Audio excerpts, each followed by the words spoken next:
बच्चों, welcome back to the channel ICT। आज हम शिक्षा निदेशालय की वर्कशीट नंबर 65 डिस्कस करेंगे। ये वर्कशीट 18 सितंबर यानी फ्राइडे की वर्कशीट है। क्लासेस 6 to 8 के लिए है। लेकिन शुरू करने से पहले अगर आप चैनल पे नए हैं तो चैनल को ज़रूर सब्सक्राइब करें और साथ ही बेल आइकन को दबा दें ताकि वीडियो से रिलेटेड सारी नोटिफिकेशन आपको समय समय पर मिलती रहे। तो बच्चों, आज की सिर्फ एक ही वर्कशीट होगी जो कि हिंदी मीडियम में होगी। आज इंग्लिश मीडियम वाली वर्कशीट नहीं है। और बच्चों, इस वर्कशीट को आप पूरी देखिए बिना फॉरवर्ड किए स्टार्टिंग से लेके एंड तक, ताकि आपको वर्कशीट अच्छे से समझ में आ जाए और उसके बाद आप दोबारा से वीडियो को प्ले करके फिर उसको पॉज करके क्वेश्चन आंसर्स को कॉपी में नोट करते जाएं। तो आज की जो वर्कशीट है वो भी काफ़ी इंटरेस्टिंग है। आज की वर्कशीट है पैमाने यानी कि दूरी मापने के तरीकों के बारे में। तो स्टार्ट करते हैं। तो यहाँ पे सबसे पहले आपको अपना नाम लिखना है और यहाँ पे आपको अपनी क्लास टीचर का नाम लिखना है। तो हमें वर्कशीट में सबसे पहले हम पढ़ेंगे कि हमें क्या दिया हुआ है। दूरी मापने के कई तरीके या पैमाने हैं, कभी किलोमीटर से तो कभी इंच से। इसके लिए आप कौन कौन सा तरीका जानते हैं उसे लिखिए। तो बच्चों, दूरी को नापने के लिए बहुत सारे तरीके होते हैं। जैसे आपने सुना होगा हम किलोमीटर से नापते हैं, इंच से नापते हैं। तो सबसे पहले तो आपको ये बताना है कि ऐसे कौन कौन से तरीके हैं जो दूरी मापने के लिए इस्तेमाल किए जाते हैं। तो आप क्या क्या लिख सकते हो? आप लिख सकते हो इंच, सेंटीमीटर, मीटर, किलोमीटर। ये सारे क्या होते हैं? ये दूरी मापने के तरीके होते हैं। तो ये क्वेश्चन आपको लिखना है और इसका आंसर ये वाला आपको लिखना है। तो ये आपका एक क्वेश्चन हो गया। कुछ लोग कदम और हाथ से दूरी मापते हैं। क्या आपने कभी ऐसा किया है? आज आप अपने घर की कोई एक दीवार हाथ से नापिए, अर्थात मापन कीजिए और उसे नोट कर लीजिए। अगली कक्षा में जाने पर फिर वही दोहराइएगा। फिर दोनों बार की दूरी का अंतर तथा उसका कारण समझिएगा। नीचे चित्र में भी इसी तरह का प्रयोग किया गया है। तो सबसे पहले क्या करना है, कुछ लोग क्या करते हैं, दूरी को मापने के लिए कदम का इस्तेमाल करते हैं या फिर हाथ का इस्तेमाल करते हैं। जैसे कि अगर हमें, आपने कभी सुना होगा कि कोई ये बोलता है कि मंदिर कितनी दूर है, मेरे घर से मंदिर तो 10 कदम की दूरी पे ही है। मतलब उसका मतलब क्या होता है कि 10 कदम चलने पे ही मंदिर आ जाएगा।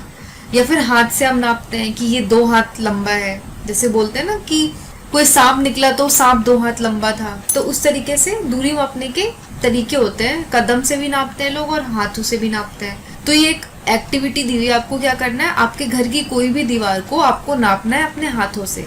तो हो सकता है वो आपके 3 हाथ के बराबर हो या फिर 4 बार आप हाथ से नापे तो उसके बराबर हो। तो वो नाप करके आपको कहीं पे नोट करके रख लेना है।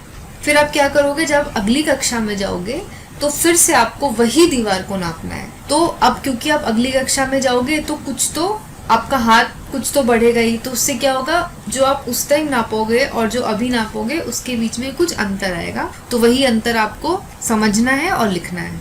तो नीचे चित्र में भी इसी तरह का प्रयोग किया गया है। चित्र में सुलेखा और देवेश अपने घर के पास खड़े हैं। अन्य कई आकृतियां भी हैं। आपस में उनके कदमों की दूरी का हिसाब लगाएं और कही गई दूसरी बातों को भी लिखें। तो ये जो चित्र आप देख रहे हैं इसमें बहुत सारी फिगर्स बने हुए हैं, बहुत सारे पिक्चर्स बने हुए हैं। तो ये सुलेखा है और ये है देवेश।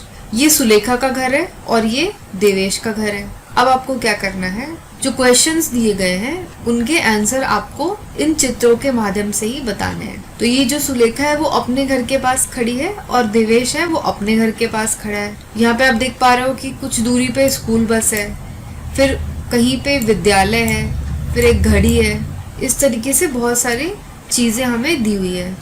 तो आइए हम शुरू करते हैं। एक एक करके हम जो भी क्वेश्चंस दिए हुए हैं ये वाले सारे एक एक करके हम पढ़ेंगे और फिर हम एक एक करके उसको सॉल्व करेंगे। तो पहला है, सुलेखा के घर से देवेश का घर कितनी दूर है। तो आपको ये बताना है कि ये सुलेखा है और ये देवेश है। तो सुलेखा के घर से देवेश का घर कितनी दूर है। तो ये आपको यहाँ पे देखो, यहाँ पे दिया हुआ है, ये इस तरीके से ये बनाया हुआ है। तो कितनी दूरी है, 125 कदम। ये सुलेखा 125 कदम चल के आएगी तब वो देवेश के घर पहुंच जाएगी यहाँ पे। तो आंसर क्या हो जाएगा आपका, 125 कदम। अगला क्वेश्चन आपको बताना है कि देवेश को कितनी दूर जाकर स्कूल बस पकड़ना पड़ेगा। अब ये देवेश का घर यहाँ पे है और स्कूल बस यहाँ पे है, तो यहाँ पे कितनी दूर है स्कूल बस? 178 कदम दूर है, 178 कदम दूर है। तो देवेश को कितनी दूर जाना पड़ेगा स्कूल बस का पकड़ने के लिए? उसको 178 यानी 178 कदम चलना पड़ेगा। तो ये हो जाएगा आपका आंसर। तो अब आपको बताना है कि स्कूल देवेश के घर से कितनी दूर है। देवेश का स्कूल कहाँ है? ये रहा देवेश का स्कूल, और देवेश का घर है यहाँ पे। अब इन दोनों के बीच में कितनी दूरी है ये बताना है। आप क्या देखोगे, सबसे पहले देवेश अपने घर से निकलता है, यहाँ पे उसका घर है। देवेश घर से जाएगा अपनी स्कूल बस तक, तो कितना कदम तय करेगा? 178 कदम तय करेगा, ठीक है। उसके बाद स्कूल बस में बैठकर वो फिर अपने स्कूल जाएगा। तो स्कूल बस से विद्यालय कितनी दूर है? 803 कदम दूर है। तो आपको कितनी दूरी टोटल है वो बताना है। तो आप क्या करोगे? 178 कदम और 803 कदम, अब दोनों को जोड़ दोगे तो क्या हो जाएगा आंसर? 981 यानी 981 कदम इसका आंसर हो जाएगा।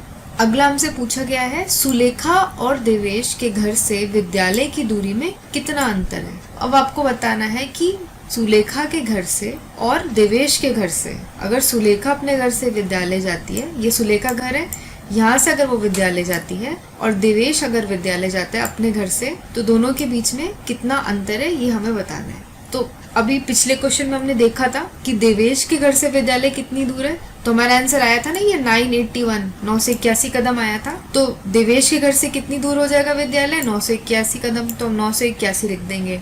अब हमें देखना है कि सुलेखा के घर से विद्यालय कितनी दूर है। तो ये कितनी दूर है?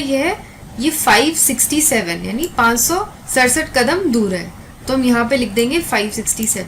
अब हम क्या करेंगे, हम 981 में से 567 माइनस करेंगे और जो भी आंसर आएगा वो हमारा उत्तर हो जाएगा। तो हम 981 में से 567 जब घटाएंगे तो हमें मिलेगा 414, तो हमारा आंसर हो जाएगा 414 कदम। अब पूछा गया है हमसे जब ये तीनों बच्चे सुलेखा के घर पहुंचेंगे तो घड़ी में क्या समय दिखाई पड़ेगा। तो कौन से बच्चों की बात हो रही है, ये वर्कशीट में आपको दिखा देती हूँ। तो ये जो बच्चों की पिक्चर बनी हुई है ना, ये तीनों बच्चे जब यहाँ से सुलेखा के घर पहुंचेंगे तो उन्हें घड़ी में क्या समय दिखाई देगा। यहाँ से चल के सुलेखा के घर जाएंगे तो घड़ी में क्या समय हो रहा होगा, ये वाली घड़ी है, ये देख के आपको बस समय बता देना है। तो आंसर हो जाएगा 11:42 AM यानी 11:42। ये आप देख लो घड़ी में कितने बज रहे हैं, ये 11:42 हो रहे हैं ना, यही आंसर आपको यहाँ पे लिख देना है। अगला है यदि एक ही समय पर और एक ही गति से देवेश और तीनों बच्चे विद्यालय के लिए चले तो पहले कौन पहुंचेगा। तो फिर से मैं आपको दिखा देती हूँ।